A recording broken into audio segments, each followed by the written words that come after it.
petit lapin.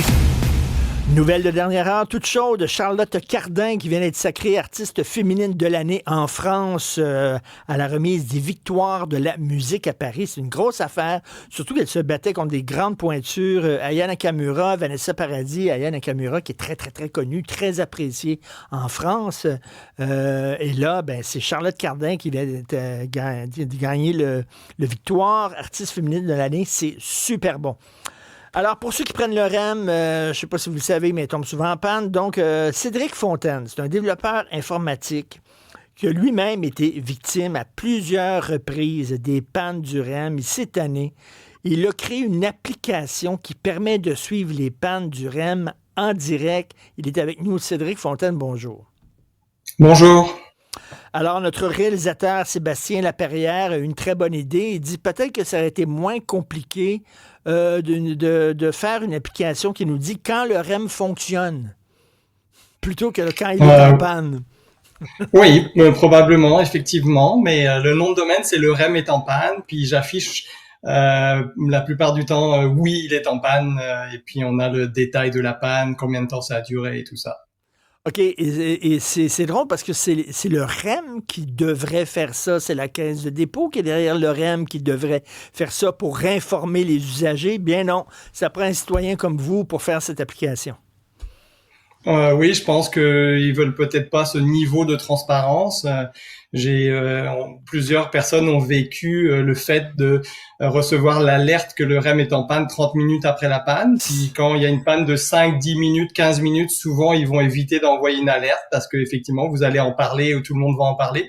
Donc là, moi, ce que je veux faire, et c'est vraiment les utilisateurs qui peuvent dire oui, moi, je suis à Panama, le REM est en retard ou je n'ai pas pu embarquer parce qu'il y a trop de monde. Donc, c'est vraiment avoir cette information en temps réel plutôt que d'attendre 30 minutes de recevoir une alerte SMS pour savoir qu'il est en panne.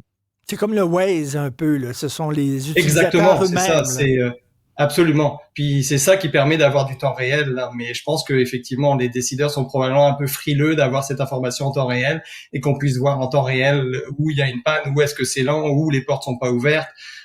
Puis moi je prenais le REM à Brossard. Puis quand on dit le REM va moins vite, bah souvent ce qui se passait c'est qu'à Panama il y avait plus de place parce que tout le monde attendait à Brossard. Puis au final oui, il est pas en panne, mais les gens de Panama pouvaient pas embarquer dans le REM parce qu'il était bondé, parce qu'il y avait un train aux 10 minutes plutôt qu'un train aux 3 minutes. Là. Est-ce qu'on peut avoir une notification sur son cellulaire? Ping! Et là, on sait pour l'instant, c'est une application. C'est ça. Pour l'instant, c'est juste une application web.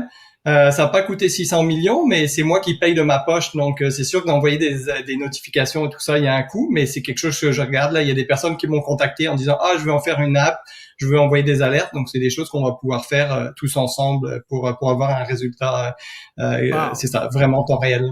Écoutez, je suis curieux, je ne veux pas avoir les chiffres exacts, mais c'est parce que, vous savez, chaque fois que le gouvernement essaie de développer une plateforme quelconque, vous le savez, ça coûte des gonzillions de dollars. C'est complètement délirant. Alors que des gens comme vous, des développeurs informatiques dans leur sous-sol avec leur ordinateur capables de faire la moindre chose pour... Donc, vous avez fait ça. Est-ce que ça coûtait très cher faire cette application? Mais vous voulez probablement pas le savoir parce que ça va vous énerver, je pense. Mais ça m'a coûté $15 pour le nom de domaine. Le REM est en panne. Un abonnement à Cursor, qui est un outil d'IA. Qui me coûte $30 par mois, puis l'hébergement du site, je pense que je suis rendu à $10. Donc un gros total de moins de $100. Si c'était IBM qui avait fait ça, ça aurait coûté, là, il y aurait eu des consultants, une équipe externe, des heures supplémentaires et tout ça. Et c'est ça qui nous rend cyniques. Là. Comment ça se fait que vous, avec votre ordinateur, vous êtes capable de faire ça à un prix dérisoire? Probablement parce que j'ai pas 15 décideurs derrière, puis chacun veut mettre sa petite virgule, puis l'avocat qui veut mettre les conditions générales, puis la personne qui dit non, faut pas que ça soit rouge là, faut que ça soit vert, puis 25 000 meetings. Moi, je suis tout seul, j'ai fait ça tout seul, c'est moi qui ai pris la décision, donc c'est beaucoup plus rapide. Puis avec l'IA aujourd'hui, le vibe coding qu'on appelle ça, c'est extrêmement facile de faire ce genre d'application-là. Donc, concrètement, là, j'ai l'application, je la télécharge, j'ai l'application. Même pas, c'est une application web, donc c'est un lien, c'est une URL. On va sur on va sur son site, on peut le mettre en première page sur son téléphone. Puis en gros, c'est juste ça dit oui, le REM est en panne ou non, il est pas en panne. Puis ça dit aussi, il y a 15 personnes qui ont reporté qu'il y avait un problème à Panama, par exemple. Donc en temps réel, on a l'information. Donc c'est quelque chose qui va prendre 10 secondes. Vous allez voir la page. Parce que ce qu'on voit aujourd'hui, c'est que les gens n'ont plus confiance. Puis avant de prendre le REM, ils vont aller sur Facebook. Puis ils vont dire, hey, est-ce que le REM, il fonctionne maintenant? Donc c'est pour répondre à ça. C'est pour la personne qui dit, tu sais, je dois avoir un rendez-vous dans 1 heure. Est-ce que je prends ma voiture? Est-ce que je prends le REM puis je vais être pris dans le système qui va être bloqué? Donc on est rendu là. Les gens demandent aux autres, est-ce que quelqu'un peut me dire si ça fonctionne ou pas?